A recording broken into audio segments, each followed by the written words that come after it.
Bienvenue au Polysécure, épisode spécial Sécure. Je suis accompagné de Cédric. Est-ce que ça va bien? Oui, ça va bien. Bonjour à tous. Tu as fait une excellente présentation au Sécure sur la gestion d'incidents dans AWS. Tu as pris un angle qui, pour moi, est très intéressant puisque tu es arrivé avec un cas fictif, mais simulant un peu une situation réelle qui, probablement, est quand même pas très loin de la réalité pour probablement plusieurs cas vécus où il est arrivé, où des gens sont arrivés, puis là, tu as justement partagé plusieurs lignes de commande ou stratégies, justement, pour nous amener à améliorer la façon de gérer un incident en AWS, parce que, puis je reviens toujours parce que tu reviens souvent avec ça aussi, j'aime ça, ce n'est pas qu'un ordinateur ailleurs. Et la réalité, c'est justement, c'est pas un ordinateur ailleurs, puis la philosophie de gestion d'incidents en info nuagique est très différente. Puis c'était une belle façon, à mon avis, d'aborder cette différence de philosophie-là en gestion d'incidents dans AWS. Fait que je vais te laisser un peu démarrer là-dessus, puis on va jaser un peu sur ça. Ouais, bah c'est vrai que ça venait faire écho à la remarque qu'on me pose souvent, qui est, c'est quoi la différence, un incident dans on-premise versus dans le cloud, ça reste un ordinateur, tu vois, qui se fait, qui est vulnérable éventuellement, et puis qui se fait attaquer. Et la réalité, c'est que oui, effectivement, dans l'info nuagique, nous avons des ordinateurs qui peuvent potentiellement être vulnérables et se faire attaquer. Ça se voit régulièrement. Mais on a également une autre couche d'attaque, une autre surface d'attaque, en addition de celle qui est exposée par vos différents serveurs. Dans l'info nuagique, il y a la surface d'attaque de votre environnement cloud proprement dit, qui expose des API, qui expose des objets que vous avez volontairement ou involontairement mal configurés. En fait, c'est autant d'objets qui peuvent être entre guillemets attaqués, de la donnée qui peut être exfiltrée.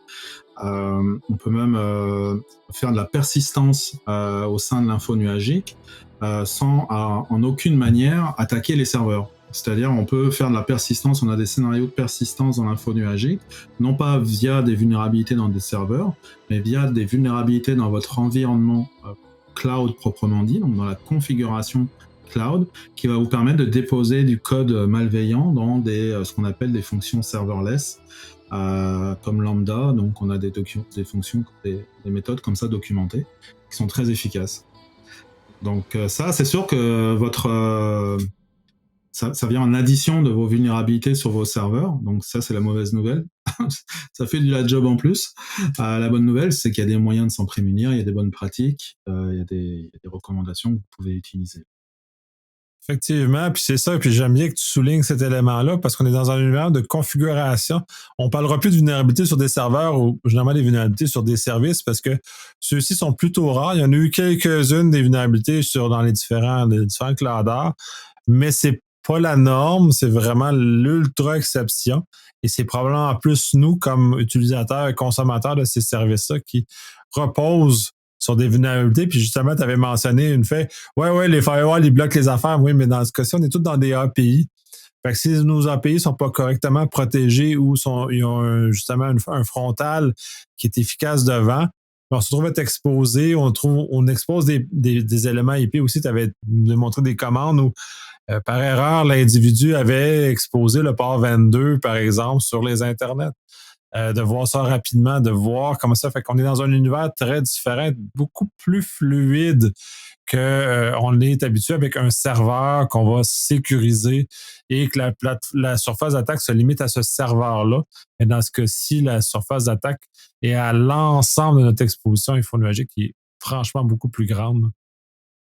Ouais, et puis c'est important de le savoir, de connaître ce risque, parce que c'est dommage de voir des entreprises qui mettent beaucoup d'efforts justement à sécuriser leurs serveurs, à mettre en place même parfois des landing zones, des choses quand même vraiment efficaces. Donc avec des firewalls qui viennent filtrer le trafic entrant. Donc là, on se dit, là, on est bon, là, on est bien, là, j'expose aucun port sur Internet, ou alors j'ai des WAF en face, j'ai du firewall avec de l'inspection de trafic. Je suis vraiment sécure. Donc là, le problème, c'est que ça dégage un faux sentiment de sécurité, parce que si à côté de ça, vous avez aucune surveillance, par exemple, de vos identités info nuagiques, Effectivement, il faut se rappeler que dans les 5 critères d'un cloud provider, selon le CSA, il y a l'accessibilité qui est accessible depuis n'importe où sur la planète. Et ça, c'est ces fameuses API qui sont accessibles de n'importe où. Elles sont pas filtrées. Donc, si votre identité a été futée, a été piratée d'une façon ou d'une autre, n'importe quel attaquant de n'importe quel pays du monde va se connecter à l'API AWS, à l'API Azure, et puis va pouvoir se connecter à la console de gestion. De cette console de gestion, elle va pouvoir effectuer un ensemble de mesures comme ça, faire de la persistance, faire de l'exfiltration de données. Il y aura une panoplie de mesures qui va lui être faite. Donc, non, effectivement, c'est dommage d'avoir ce faux sentiment de sécurité en se focalisant uniquement sur ces serveurs et puis en oubliant tout le reste, toute la zone d'accueil, là, toute votre fondation infonuagique. Là. Ouais, d'ailleurs, la zone d'accueil est probablement un des éléments primordial dans l'installation et le déploiement de l'info nuagique. Puis tu en fais justement référence dans tes conseils à la fin de la présentation, parce que c'est là où vient asseoir des principes de base quand même, parce que c'est pas juste. Parce que dans la tête de plusieurs personnes, le landing zone, c'est juste ce genre une DMZ, puis ainsi de suite.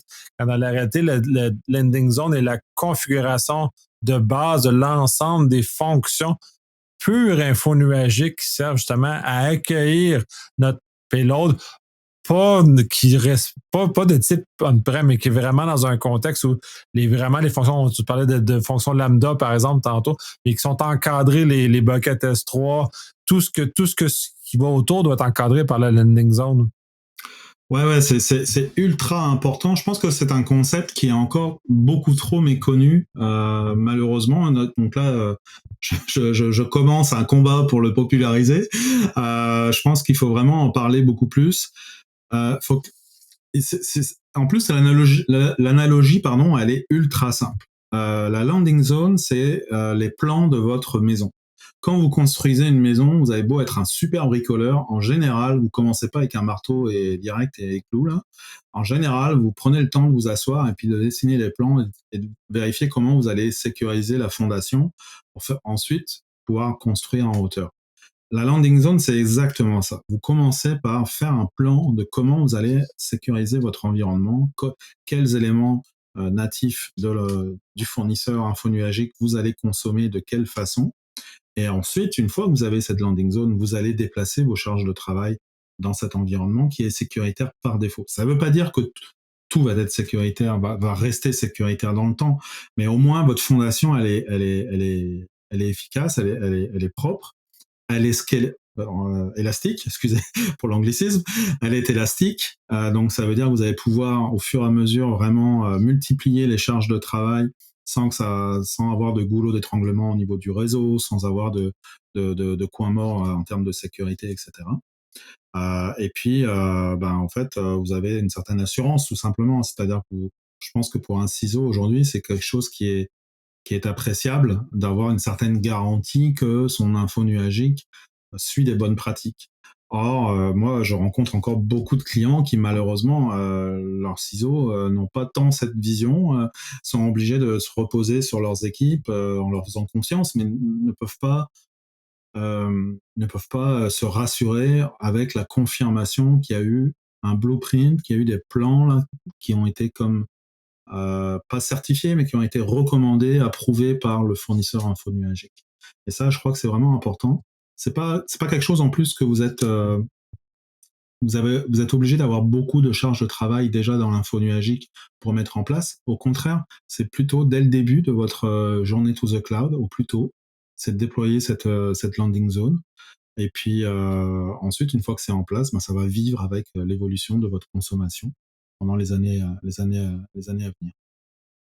Tout à fait. Puis de toute façon, les deux fournisseurs dans lesquels on parle le plus, c'est-à-dire Azure et AWS, les deux ont déjà des gabarits préfaits avec des scripts préfaits qui sont justement adaptés. Puis c'est bien, j'aime bien le fait de rassurer, comme tu mentionnes, le ciseau. Dans le cas, moi, je suis plus habitué avec les volets AWS dans ce cas-ci, c'est qu'ils ont des scripts adaptés pour chacun des secteurs. Le gouvernement, les éléments américains, même le gouvernement canadien a développé ses propres critères qui sont pris en charge par AWS. Donc, on est capable de déployer des infrastructures sans aucune modification qui atteignent les critères minimaux exigés par soit le gouvernement fédéral au Canada, le programme FedRAMP aux États-Unis ou le volet santé, et ainsi de suite. Fait qu'on est déjà capable d'avoir une base uniforme dans laquelle on atteint ce qui est propre à notre secteur d'activité, justement, qu'on est capable d'établir, de bâtir sur du solide aussi. Puis rendu là, ben, nos hauts dirigeants aiment ça, savoir qu'on s'est appuyé sur des éléments. Ils dorment mieux, généralement, la nuit. Quand ils savent qu'on s'est appuyé, c'est juste pas qu'ils font pas nécessairement confiance à leurs employés, mais en ayant l'assurance que les grands joueurs du marché se sont penchés sur la question, est déjà un élément beaucoup plus rassurant. Ouais, je pense clairement. Et puis, c'est adaptable.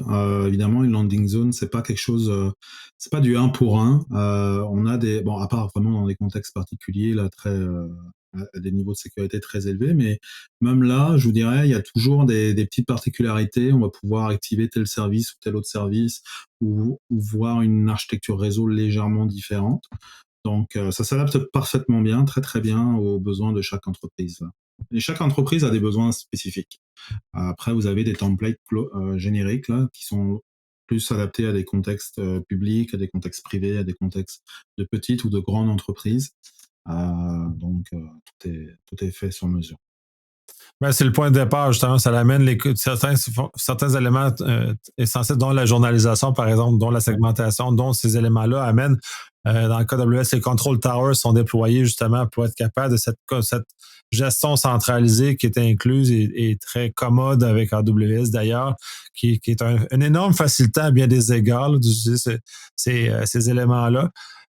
L'autre aspect aussi que tu avais abordé, c'est tout le niveau du Blast Radius, avec tout le volet IAM, tout ce volet justement de contrôle en AWS, le contrôle, la gestion de l'identité n'est pas comme ce qu'on serait habitué avec Azure. C'est deux sphères. Quand on peut parler d'IAM, on peut se parler d'abonnement du côté Azure pour que les gens puissent distinguer. Puis justement, cet élément-là est très important d'utiliser pour segmenter correctement une partie des informations. Ouais, bah, dans tous les cas, Azure et AWS, c'est sûr que l'identité, moi, c'est ce que je définis comme le super pouvoir qui traverse les firewalls, parce que c'est exactement ça. C'est-à-dire qu'en fait, là encore, on a malheureusement tendance à trop entendre parler comme première barrière de protection dans l'info nuagique des firewalls. Alors moi j'aime bien les firewalls, c'est parfait, hein, il en faut et puis on en a besoin là, mais clairement c'est pas la première mesure de protection dans l'info nuagique. Pourquoi? Parce que en fait avec une identité vous contournez le firewall, on n'est plus cantonné comme on-premise à la couche réseau en fait. C'est ça qu'il faut comprendre. L'attaquant il passe au-dessus de la couche réseau, il est au niveau de la couche applicative via les API pour aller rebondir sur les différents objets dans votre environnement. Donc votre firewall, il va pas vous aider là pour ça. Là. Par contre, votre firewall va vous protéger contre les attaques réseau. Ça, c'est parfait, il n'y a pas de problème, c'est intéressant. Mais pour les problèmes de configuration et puis les risques liés à l'identité, bah, ça vous prend d'autres générations d'outils, d'autres types d'outils. Ça vous prend aussi évidemment l'application des bonnes pratiques. Hein. Je veux dire, on jette pas le bébé avec l'eau du bain là. Donc, je veux dire, le juste assez, c'est quelque chose qu'on n'a pas inventé avec l'info nuagique, le principe du juste assez. Donc, on va réutiliser ce principe et on va le mettre en place dans l'info nuagique. On va peut-être chercher à être plus efficace, par exemple, dans le juste assez, parce que moi, personnellement, en tout cas de mon expérience, je constate que c'est un principe qui n'est pas toujours bien mis en place ou bien renforcé. Là, on n'a pas tant d'outils d'ailleurs qui nous aident dans un environnement sur site à vérifier qu'on a du juste assez, enfin, qu'on a du juste assez en place.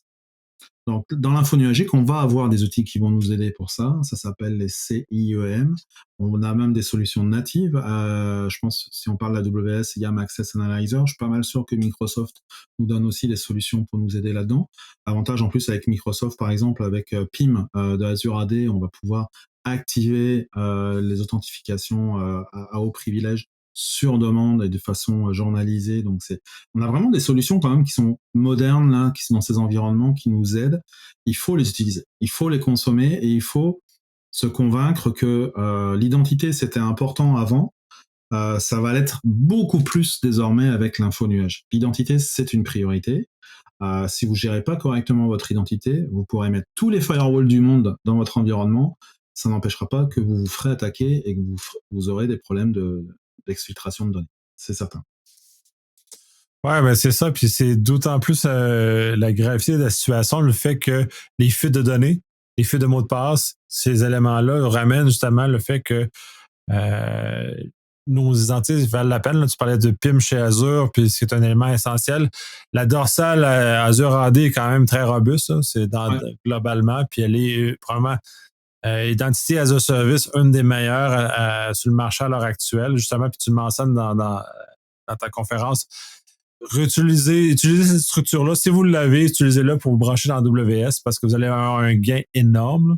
Bah oui, ouais, enfin pour moi ça fait pas de sens déjà ça fait pas de sens de multiplier les dépôts d'identité. Je veux dire évidemment là on va aller au plus simple. On n'a pas assez d'équipes et puis de moyens pour multiplier les dépôts d'identité. Donc l'unicité est importante. Et puis l'avantage c'est qu'avec Azure AD, bah, vous avez une foule d'options qui vont venir vous aider. Le conditionnel access, le MFA, donc vous avez un certain nombre comme ça de services qui viennent vraiment vous renforcer votre identité. L'intégration dans AWS est extrêmement simple. Il n'y a rien de plus facile que d'intégrer un Azure AD dans AWS. Donc voilà, donc je veux dire, c'est les recettes du succès quoi. Je veux dire, il y a pas à réfléchir, c'est un no-brainer pour moi là. On y va, on connecte, on l'utilise et puis après, par contre, les permissions, c'est dans AWS que vous allez gérer les permissions associées à votre identité Azure AD. Donc là, par contre, dans AWS, vous allez quand même avoir un travail de juste assez, là, d'éviter de donner des... Et puis là, ça va à l'encontre un peu d'ailleurs des recommandations parfois des fournisseurs. Donc là, je m'explique. Les fournisseurs vous mettent à disposition ce qu'on appelle des policies, des managed policies, donc des politiques d'accès gérées. C'est pas le bon... Des stratégies, ouais, traduction par stratégie en français. Des stratégies d'accès, donc c'est un ensemble de permissions, des regroupements de permissions. Donc ça, c'est vraiment fait pour vous faciliter la vie. Par exemple, on a évidemment une manage policy qui s'appelle administrator, qui vous donne tous les accès administrateurs dans l'ensemble des services. Vous avez aussi une policy qui s'appelle power user, par exemple, dans AWS, qui est très connue, qui vous donne en fait pas mal des accès administrateurs, sauf sur l'identité. Vous n'avez pas accès, vous pouvez pas toucher à l'identité.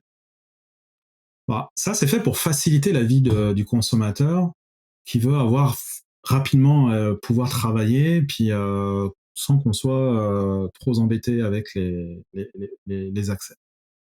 C'est pas mal pour commencer, je dis pas que c'est mauvais, c'est pas mal pour commencer éventuellement, faire votre première expérience. Et si vous commencez à être sérieux et à déployer une belle quantité de charges de travail, clairement, il faut éviter ce genre de politique gérée. Moi, je recommande plutôt d'aller sur des politiques faites sur mesure, avec des permissions qui sont vraiment granulaires. Alors oui, c'est du travail. Et puis, c'est une réalité. L'identité dans l'info nuagique, ça demande quand même du savoir-faire et du manpower. Là. Mais c'est vraiment ça qui va vous permettre de vous protéger contre des exfiltrations, contre même des potentiellement compromissions des services infonuagiques eux-mêmes. Parce que les services infonuagiques eux-mêmes utilisent de l'identité qui est définie dans votre compte.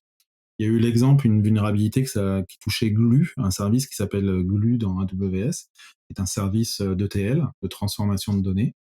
Ce service, pour pouvoir s'activer et consommer vos données dans votre compte AWS, consommait un rôle que vous deviez définir dans votre compte AWS.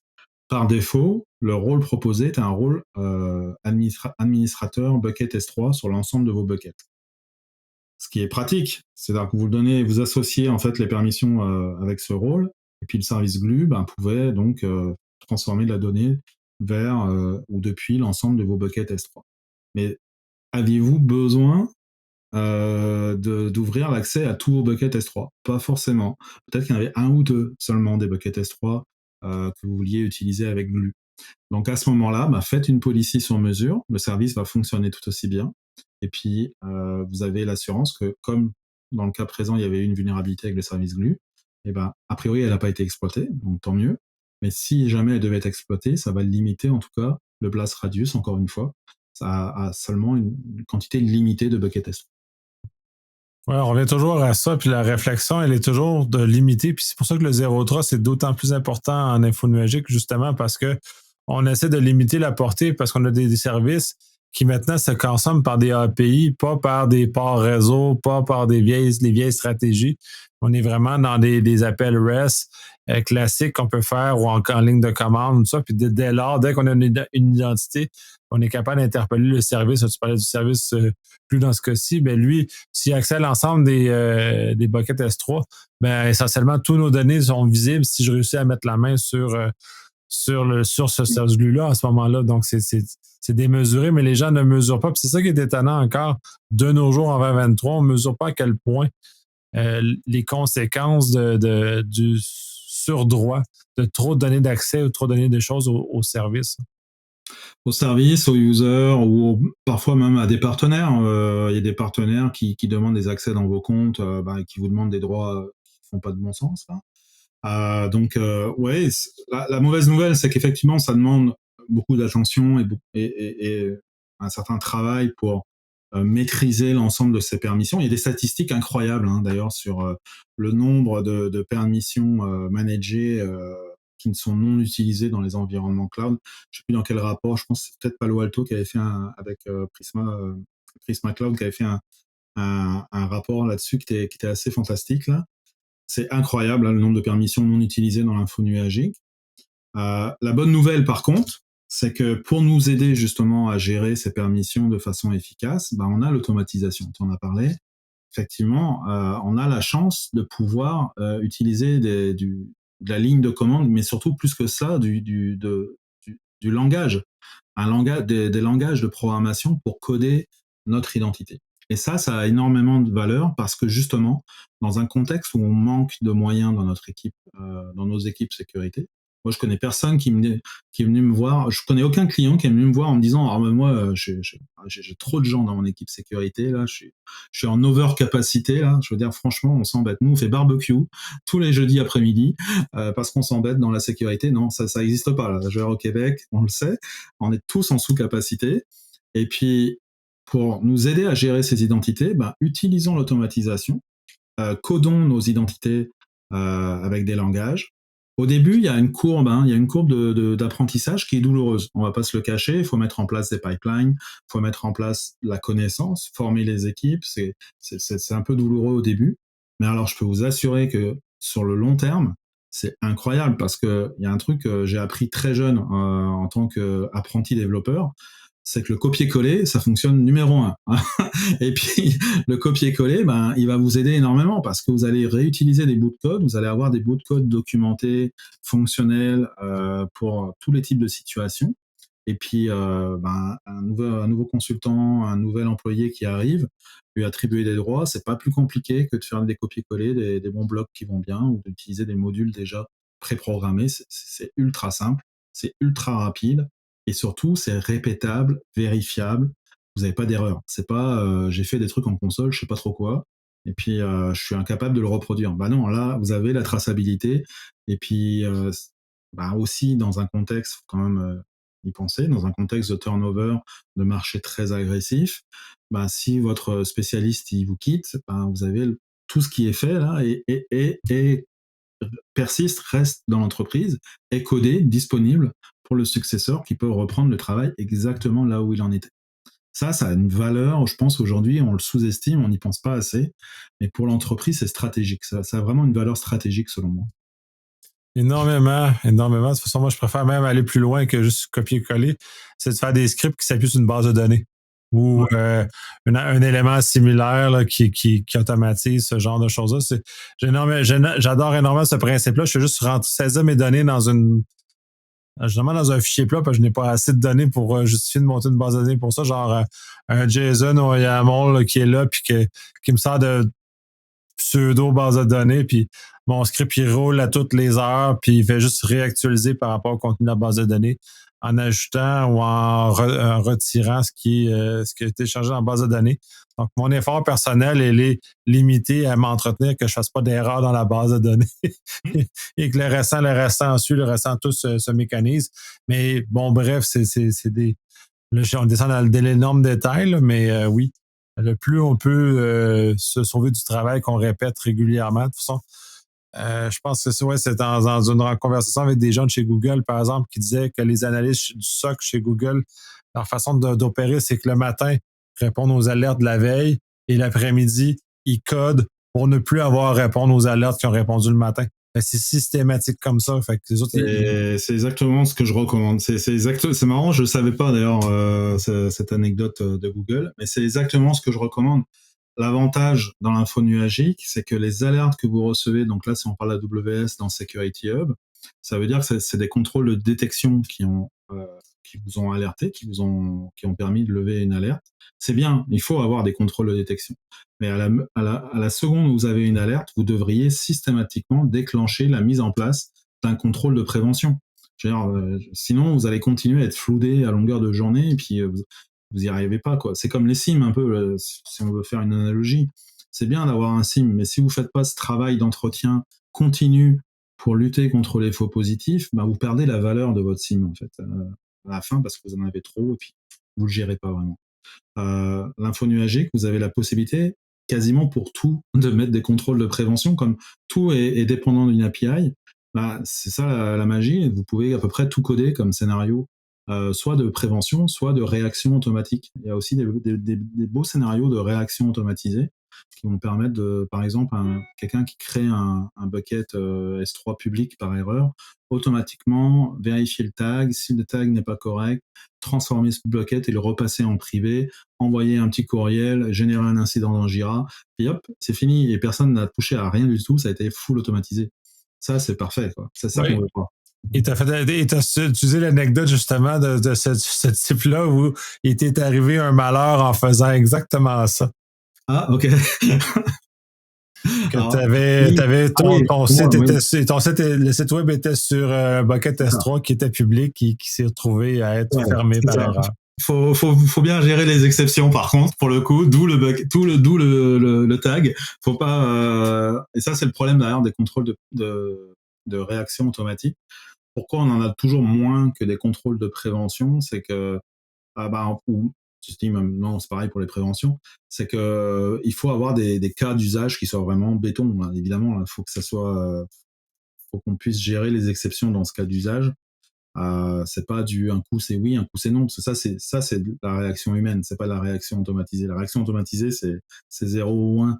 Donc c'est là où on va aller vraiment justement utiliser les tags. C'est pour ça que je parlais de tags. Ça a été ça mon feedback, mon auto-apprentissage. Je me dis, ok, bon, finalement, je vais mettre un tag sur mon bucket pour décider de réagir ou pas. Le tag permet justement d'introduire une variable dans la réaction où je vais permettre au créateur de l'objet de spécifier si c'est une exception ou pas. Donc, ça veut dire que vous pouvez éventuellement avoir une mauvaise configuration volontaire, quelqu'un qui volontairement, par intention de nuire, va exposer un bucket. Et là, voilà, vous êtes dans un autre scénario. Là, vous êtes plus dans le scénario le 80-20 qui est plus une erreur sans le vouloir. J'expose par mes compréhensions. Là, ce genre de scénario de mécompréhension, en tout cas avec l'absence d'un tag qui spécifie, oui, c'est vraiment public, il va être couvert, il va être pris en charge par la réaction. Très intéressant. Je crois qu'on a fait pas mal le tour. Y a-t-il quelque chose qu'on n'a pas couvert que tu aimerais discuter? Non, je pense que ça fait bien le tour, effectivement. L'info nuagique, c'est clairement, de toute façon, une tendance lourde. Et puis, je crois sincèrement que ça va nous concerner tous à plus ou moins à un niveau plus ou moins important. Donc, moi, j'incite juste tout le monde à s'intéresser à l'actualité de sécurité info nuagique, s'intéresser à l'automatisation, au concept des landing zones. C'est vraiment des choses qui vont vous concerner forcément. Donc, c'est très intéressant. Il y a beaucoup de possibilités, beaucoup de solutions. C'est ça qui je trouve est passionnant dans l'info nuagique, c'est le nombre de cas d'usage qu'on peut en tant que défenseur, en tant que Blue Team, là, qu'on peut mettre en place, c'est incroyable. Je veux dire, là, on a un terrain de jeu. Je trouve qu'on est comme un peu libéré. On libère un peu la parole. Là, je me fais prophète, là, un peu. Là. Mais sérieusement, en tant que Blue Team, on vient s'ouvrir un océan de possibilités justement de cas de détection, de contrôle de détection, de prévention, de réaction automatisée, qui est génial parce qu'on ne l'a pas, cette possibilité sur site, à part acheter une solution coûteuse, parfois qui peut nous aider. Mais dans l'info nuagique, un petit morceau de script là, et vous pouvez faire des choses incroyables. Donc c'est plutôt le fun. Oui, effectivement, on a des accès à des outils qui sont franchement plaisants. Je te remercie énormément pour ta générosité. C'est toujours très plaisant de t'entendre en conférence, que tu fasses un retour sur ça. C'est très, très apprécié. Merci beaucoup. Et merci beaucoup. À bientôt.